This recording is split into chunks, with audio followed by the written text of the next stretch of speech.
జనసేనాని పవన్ కళ్యాణ్ నిన్న తాడేపల్లిగూడెంలో జరిగినటువంటి సభలో జగన్మోహన్ రెడ్డిని ఉద్దేశించి సంచలనమైనటువంటి వ్యాఖ్యలు అయితే చేశారు. పవన్ కళ్యాణ్కి 4 పెళ్ళిళ్ళు అయినాయి అంటూ కూడా నా మ్యారేజ్ లైఫ్ గురించి మీరు ప్రస్తావన చేస్తూ ఉన్నారు. నా 4వ భార్య జగన్ నువ్వేనా అంటూ కూడా ఆయన ప్రశ్నిస్తూ తన చెల్లిని గోడకేసి కొట్టిన అన్న జగన్మోహన్ రెడ్డి అంటూ కూడా పవన్ కళ్యాణ్ ఆరోపణలు చేసిన నేపథ్యంలో ఈ ఆరోపణలో వాస్తవం ఉందా లేదా అనే అంశానికి సంబంధించి మనతో మాట్లాడేందుకు ప్రముఖ సీనియర్ జర్నలిస్ట్ డివిఎస్ గారు మనతో ఉన్నారు. సార్తో మాట్లాడదాం. సార్ నమస్తే. సార్ నమస్తే. సార్ నిన్న తాడేపల్లిగూడెంలో పవన్ కళ్యాణ్ జగన్మోహన్ రెడ్డిని ఉద్దేశించి కొన్ని సంచలనమైనటువంటి వ్యాఖ్యలు చేశారు. నాకు 4 పెళ్ళిళ్ళు అయినాయి అంటున్నారు, మరి నా 4వ భార్య నువ్వేనా జగన్ అంటూ ప్రశ్నిస్తూనే మీ చెల్లిని నువ్వు గోడకేసి కొట్టిన అన్నవి అంటూ కూడా కొన్ని ఆరోపణలు చేయడం జరిగింది. సార్ ఏంటి ఆ ఆరోపణలో వాస్తవం ఉందంటారా? జగన్మోహన్ రెడ్డి వర్సెస్ పవన్ కళ్యాణ్ నడుస్తున్న దీంట్లో పవన్ కళ్యాణ్ని వ్యక్తిగతంగా మరి టార్గెట్ చేయటం వల్ల ఇక పవన్ కూడా నిన్న తాడేపల్లిగూడెం సభలో జగన్మోహన్ రెడ్డిని టార్గెట్ చేశారు. పవన్ నిన్నటి సభలో జెండా సభలో చేసిన ప్రసంగం మంట ముట్టించింది. ఫైర్, ఒక అగ్ని గోళంలాగా కనపడ్డాడు. మళ్ళీ పాత పవన్ కనపడ్డాడు నాకు. ఎప్పుడు ఆ యువరాజ్యం చిరంజీవి పార్టీ ఉందో చూసావా, యువరాజ్యంలో అధినేతగా పవన్ కళ్యాణ్ ప్రసంగాలు అవి గుర్తొచ్చాయి. అప్పట్లో ఏం చెప్పాడు, రాజశేఖర రెడ్డిని ఎదుర్కొన్నాడు, పంచెలోడ తీసి కొడతా అన్నాడు. అట్లాగే నిన్న కూడా అన్నాడు ఏమని, మా తెలుగు తమ్ముళ్ళు వీర మహిళలు జన సైనికులు జోలికి గనక వస్తే మక్కిలు ఎరగదని మడత మంచంలో పండబెడతా అన్నాడు. ఈ పెళ్ళిళ్ళ విషయానికి వచ్చేసరికి నువ్వు అన్నదే ఏంటి, నాకు పెళ్ళిళ్ళు 3 పెళ్ళిళ్ళు అయ్యాయి, 2 విడాకులు అయ్యాయి, 4వ పెళ్ళాం నాకేమీ లేదు. 4వ పెళ్ళాం అంటున్నావు అంటే 4వ పెళ్ళాం నువ్వేనా రా అన్నాడు. అంటే రమ్మన్నాడు. నువ్వేనా నదల్లా, నువ్వేనా రా అని పిలిచాడు కాపురం చేయడానికి. ఇప్పుడు ఆ సందర్భంలో ఈ మాటలు అన్నారు. ఏది, చెల్లిని గోడకేసి కొట్టిన అన్న నువ్వా నన్ను విమర్శించేది అన్నట్టుగా. అది మరి ఇన్హ్యూమన్. అది నిజంగా జరిగిందా జరగలేదా అనేది అది ఇది ఈ ఆరోపణలు ఎలాగో మనం నిజాలు కాదు, కానీ చెల్లి పట్ల అన్న అమానుష ప్రవర్తన ఇవాళ ఆంధ్రప్రదేశ్లో చర్చనీయాంశం.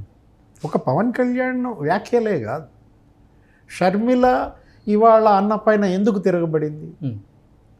ఇవాళ షర్మిల, సునీత గారు కూడా ఈరోజు ప్రెస్ మీట్ పెట్టి తిరగబడ్డారు. సొంత చెల్లెళ్ళు, బ్లడ్ రిలేషన్. కృష్ణ ఒక సునీత బాబాయ్ కూతురు, సొంత బాబాయ్ కూతురు. ఈ అమ్మాయి అసలు పేగు తెంచుకుని పుట్టింది. ఎవరు, షర్మిల ఏంటి నీకు పేగు బంధం కదా. అలాంటిది మరి షర్మిలని తల గోడకేసి కొట్టడం అంటే, షర్మిల ఏమని చెప్పింది మొన్న, మా అన్న ఇతను కాదు, ఇప్పుడు ఉన్న తాడేపల్లిలో ముఖ్యమంత్రిగా ఉన్న అతను ఎవరో. ఏంటి 5 ఏళ్లలో అతని ఇంటికి 2 సార్లు వెళ్ళాను. ముఖ్యమంత్రిగా జగన్మోహన్ రెడ్డి 5 ఏళ్లలో ఎన్ని మాట వెళ్ళింది షర్మిల? 2 సార్లు.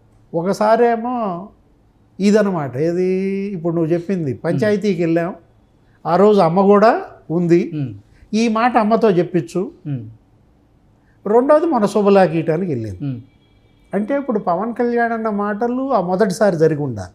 ఓకే, జరిగి ఉంటే గనక ఏది పంచాయతీ ఆస్తులకు సంబంధించి అదే కదా. ఇప్పుడు వాళ్ళ మధ్య అగాధం, ఆమెకు అన్యాయం జరిగింది కదా.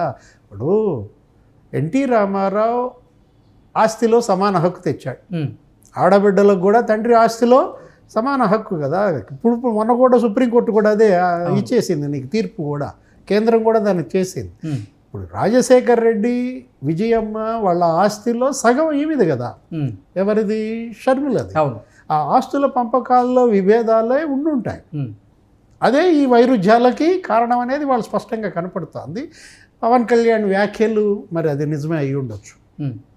ఏదో పంచాయతీకి వెళ్ళాను అన్నది కదా, ఆ రోజు అమ్మ ఉంది అన్నది కదా, మరి ఆమె చెప్పాలి. ఇవాళ మనకేం తెలుసు కృష్ణ, ఇప్పుడు ఆ రోజు ఏం జరిగింది, అక్కడ ఎవరెవరు ఉన్నారు తాడేపల్లి ప్యాలెస్లో, ఉంటే గింటే జగన్మోహన్ రెడ్డి భార్య అంటే మేడం భారతి, నెక్స్ట్ వీళ్ళిద్దరు వెళ్ళారు, ఎవరు, తల్లి కూతుళ్ళు, వీళ్ళ 4. వాళ్ళు చెప్పాలా. అడిగింది షర్మిల ఏమని, అమ్మ సాక్షి అంది. అంటే విజయమ్మ చెప్పాలి. ఏది కొట్టిదా లేదా, కొట్టాడా లేదా అంటే జగన్మోహన్ రెడ్డి దురుసు ప్రవర్తన అనేది మనం గతంలో కూడా చెప్పుకునేవాళ్ళు కథలుగా. ఏంటి, ఆవేశపరుడు, దూకుడు ఎక్కువ, మామూలుగానే వాళ్ళ బాబాయిని కూడా కొట్టాడు అనేవాళ్ళు. మరి మనకి తెలియదు వాస్తవాలు ఎంతో. వివేకానంద రెడ్డి ఆ కడప సీటు విషయంలో మ్యాన్ హ్యాండ్లింగ్ జరిగిందన్న ఇది కూడా మనకి తెలిసింది. అప్పట్లో హర్షకుమార్ కూడా అన్నాడు కదా, సోనియా అదేగా తిట్టింది.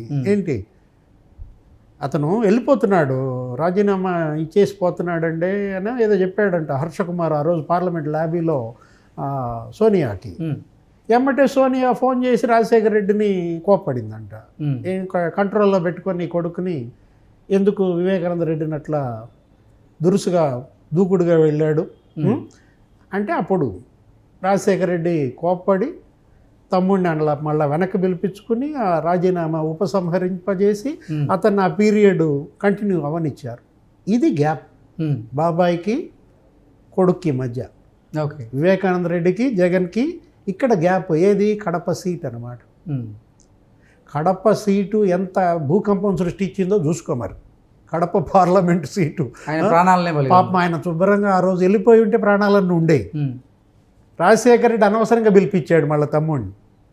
ఆ రోజు సునీత ఎక్కడో అమెరికాలోనో ఎక్కడో ఉంటుంది, కూతురు దగ్గరికి వెళ్ళిపోదామని ఫ్లైట్ ఎక్కాడు అనమాట. దగ్గర ఆ ఎయిర్పోర్ట్కి వెళ్ళేవాడిని మళ్ళీ వెనక్కి పిలిపించారు.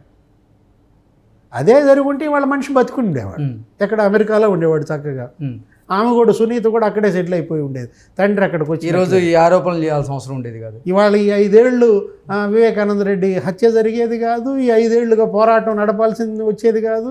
కాకపోతే జగన్మోహన్ రెడ్డికి అక్కడ లాభం జరిగింది, ముఖ్యమంత్రి అయ్యాడుగా. అధికారాన్ని కూడా బాబాయ్ హత్యే కదా అతను ముఖ్యమంత్రి చేసింది. అంటే వివేకానంద రెడ్డి నిజంగా ఎంతో గొప్పవాడు కృష్ణ.